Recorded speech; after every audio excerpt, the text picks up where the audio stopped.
Microsoft recently released the latest version of the Windows 10 technical preview, and in this video we're going to be looking at what's new and improved.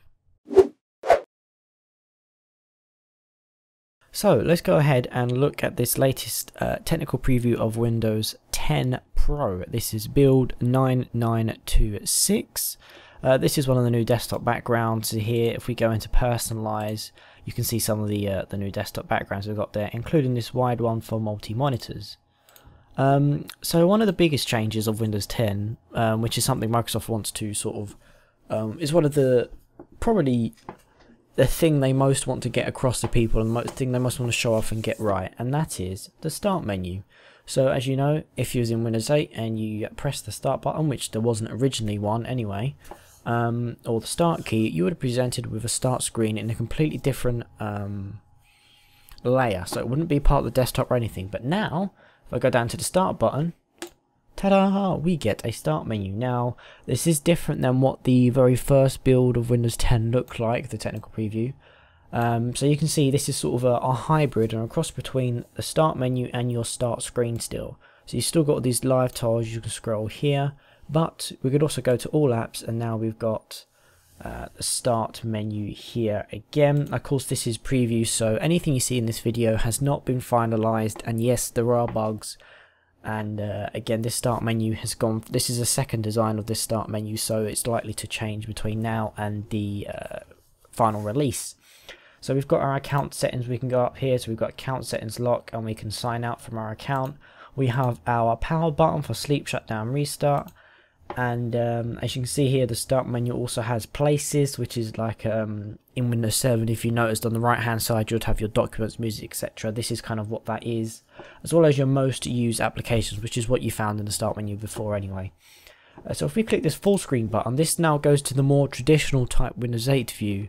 And if you're on a tablet, so basically one of the new things in Windows 10 is called Continuum.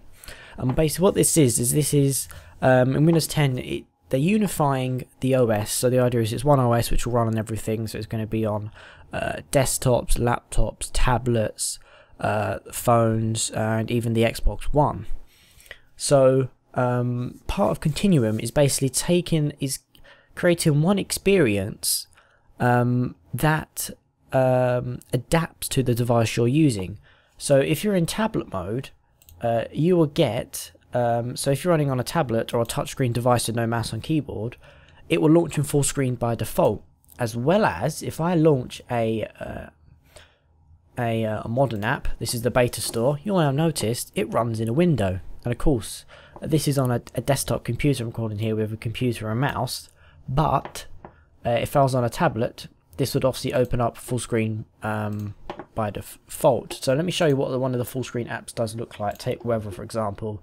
You'll see in the title bar you've got a full screen button, which launches that back into the Windows 8 style full screen, which will be used on a tablet by default or touchscreen device.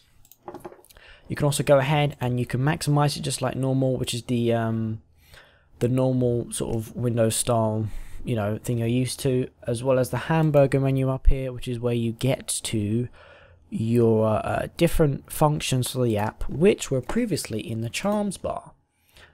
So of course here I can just resize it as just like I can a normal window. Of course, so you can see there it takes a little while to refresh and is a bit janky on the graphics, but this is a preview build, so it's to be expected. We'll have a look at the store in a minute. But what I wanted to get onto was that Charms menu, which has now disappeared entirely. Before, what basically, if you want a mouse and keyboard, you had to move your mouse all the way down to the bottom left, to the bottom right, or the top right, and that would bring in the Charms menu. On a touchscreen device, you can swipe in. Now you can still swipe in on a touchscreen device, but now you'll notice there's a dedicated button down here, which is the new Action Center. So here I get to all my previous notifications, so now every time you get a notification, whether it's from a Win32 app, so the traditional sort of bubble that comes up from the system tray, or a modern app, all your notifications will get stored here. So if you miss any, you can just simply click on them here and you'll get back to where you was. Now of course I can clear all, Or in a very sort of, for those familiar to Android, what you can just go ahead and do is you can literally, on both touch and mouse, you can just swipe the notifications away. There we go, like that. And of course, if I go clear all, it gets rid of all the notifications. Now here, you'll notice I can go into tablet mode, which I'm not going to do because I'm on a desktop. But we also have now these little quick actions we can get to. So of course, here, these are these 4 different buttons which you can change in the settings. So if you don't like what's here at the moment, you can change that in the settings. So we've got tablet and desktop mode, your display, connections, all settings, location, VPN and Wi-Fi, which I don't have on this desktop. So let's go ahead and click all settings. Now you'll notice, does this look familiar to the control panel? Yes, it does, and that's because Microsoft are planning, at least in their final version of Windows 10, to unify both the control panel and the PC settings. So, you know, in Windows 8, basically some settings would be in the control panel and some settings would be in the actual modern settings app, which was very annoying having to go between the two. So now basically the idea is the control panel is still in here, but this new PC settings app is designed to replace the control panel eventually. So it's still a very control panel type design. So if I go to system here, you can see you've got all of these settings, including your settings for tablet mode, which obviously just has that one setting at the moment. We have display settings here. We've got your notification settings, and this is where you change what's displayed up here. So for example, here where I've got tablet mode, I don't need that on this desktop. So I may want, say, my location settings. And now when I go back to here, see how now I've got location settings? So this is where I control notifications on different apps. I can turn them on and off. I will come back to this. This is a little sneak peek, Cortana. We have speech here, storage sense. Now what this is a new feature. If this is going to load, and we may see a crash in a minute, but this is a preview build. Aha, here we go. So now, as you can see here, this gives us an overview of all the drives on our system connected to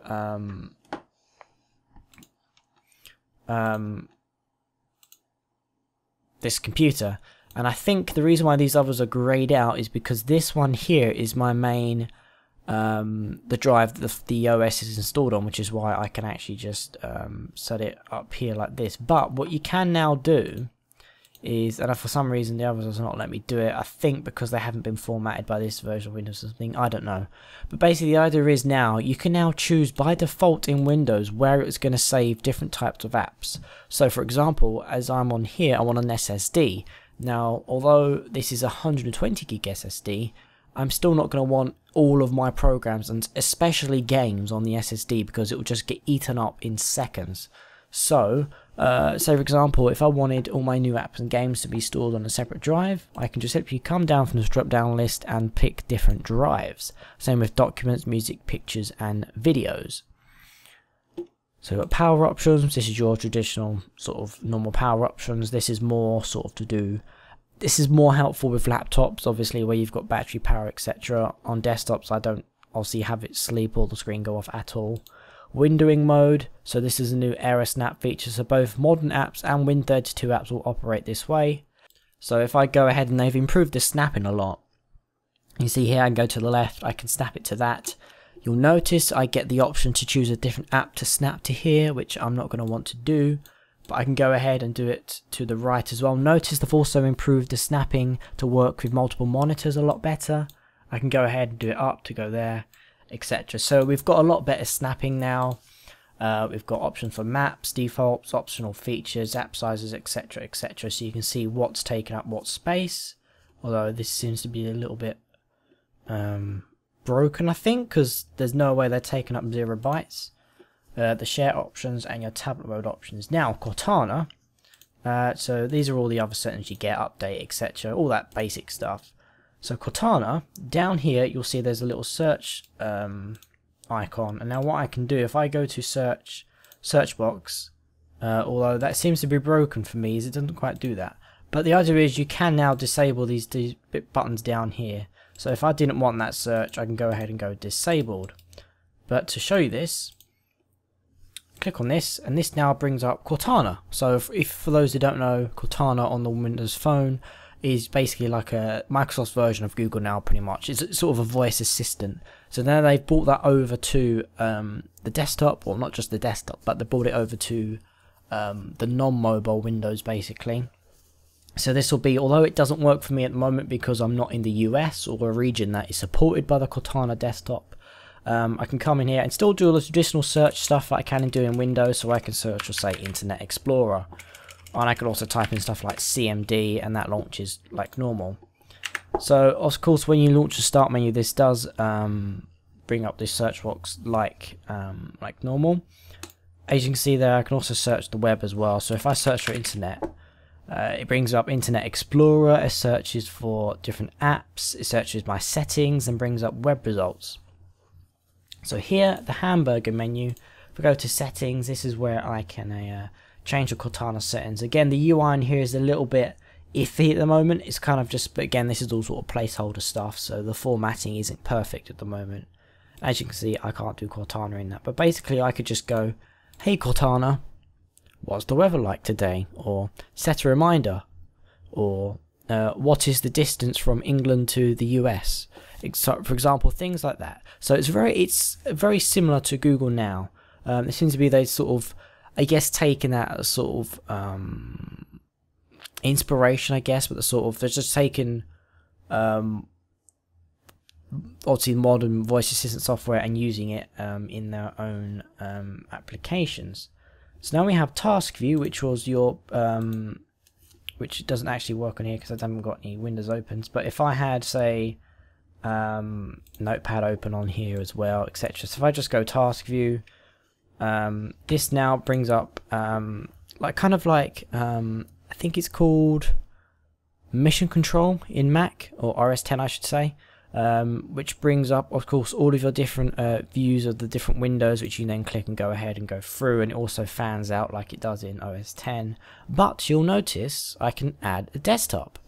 We now have virtual desktops from Linux, which is about time Windows had this. So as you can see here, what I can now do is I can have, and it still tells me my programs are open on here. So if I say, for example, have, I don't know, the Windows Store open on this screen, if I click back on Notepad, it takes me back to that previous desktop, and I can use Control Windows and the left and right arrow keys to navigate between desktops, like that. So it gives you a very sort of Mac-like or OS X-like sort of animation, but this is a very nice, appropriate animation. And although you can't see it, it does work on multiple monitors, so it's doing it on all the monitors connected to my system, which just happens to be a second one. So that's a really nice feature. But the Alt Tab is still there, and obviously you can get to all your apps from there. However, that will do, well, this Alt Tab will do the applications open across all desktop on all screens, whereas Task View, which is the Windows tab, which was something you used to see in Windows 7, that now does the windows only open on that specific screen or desktop. And again, you can go ahead, right click on the taskbar and go you can disable the Task View button if you don't want that. If I go ahead and look at this new store, you can see here it's much more well designed, much better use of space. You can see that the frame rate is pretty poor upon scrolling, but again, this is a preview build, so don't expect it to work perfectly and be anywhere near the final product. So now we've got home, apps, we've got all the shortcut to the different apps, as well as all the different games.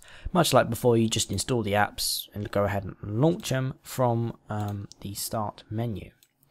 So a couple other things is they've just, as you can see here on the taskbar, they've updated the context menu slightly to look a little bit more modernish. There's a Windows Feedback app for Windows Insiders, because this is how you get it through the Windows Insiders program. Anyone can sign up to it. I believe you have to be 18 years or older.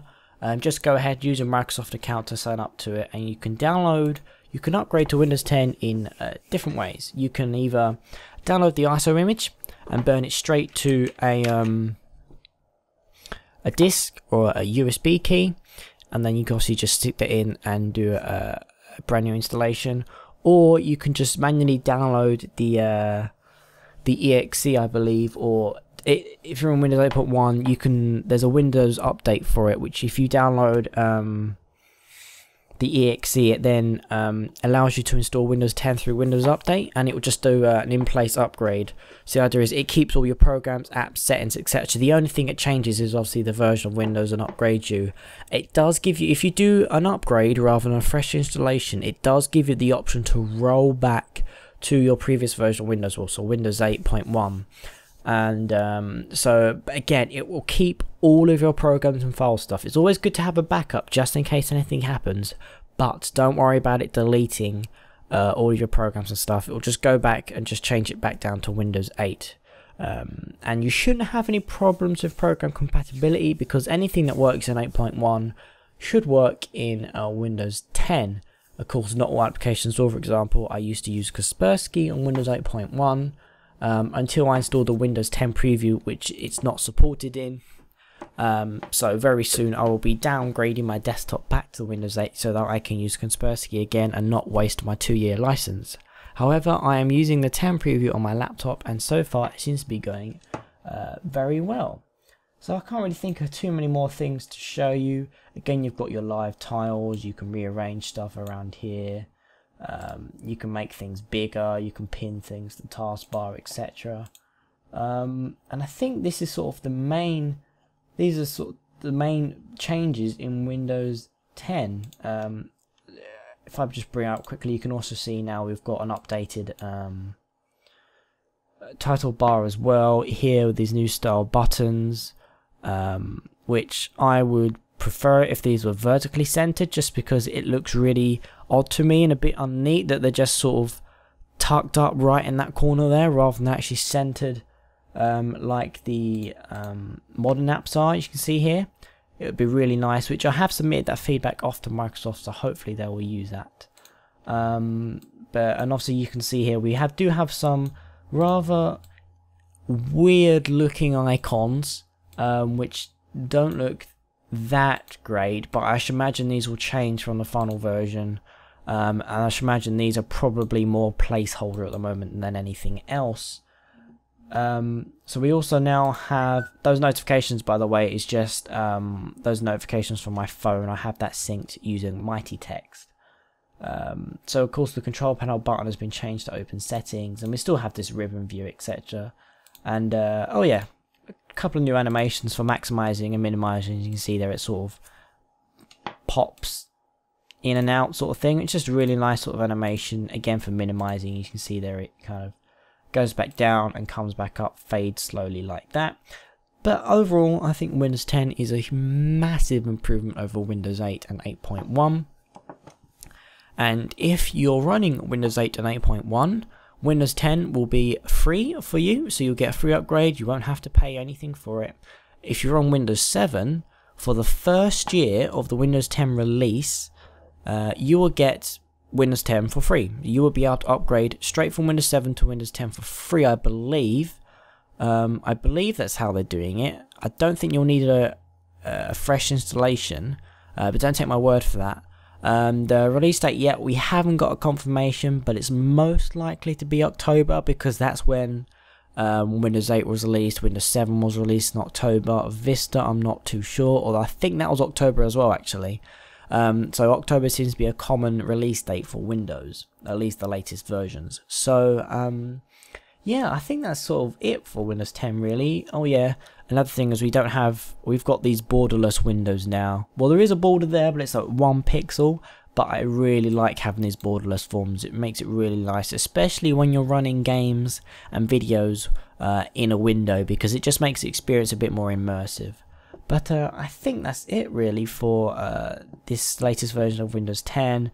There's very other subtle improvements here and there, but nothing I think too major yet that it's really worth showing at this point. You can there is an option in Windows Update to change between, which I'll go ahead and show you before I wrap up this video.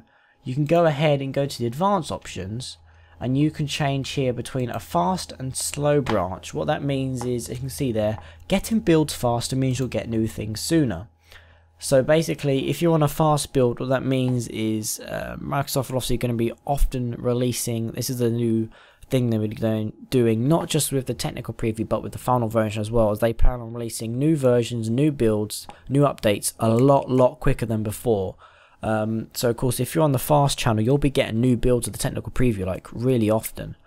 And of course, if you're on the slow branch, what that means is you won't get the builds as often, but you may find that doing that will help you reduce the amount of issues you have, because there may be more fixes available in the later version of the builds you'll be getting. There are different branches you can choose, although there's just one at the moment called FBL Awesome. Yeah, I think Microsoft are pretty excited about that.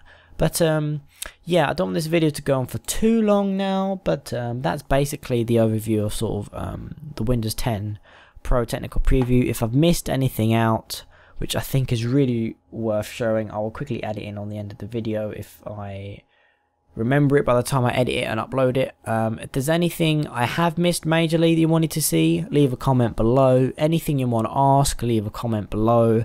Links in description to where you can get the Windows 10 technical preview builds, as well as obviously the actual Windows 10 site, so you can see a lot of the new features. Thank you for watching this video. I have been Thomas, and I am signing out.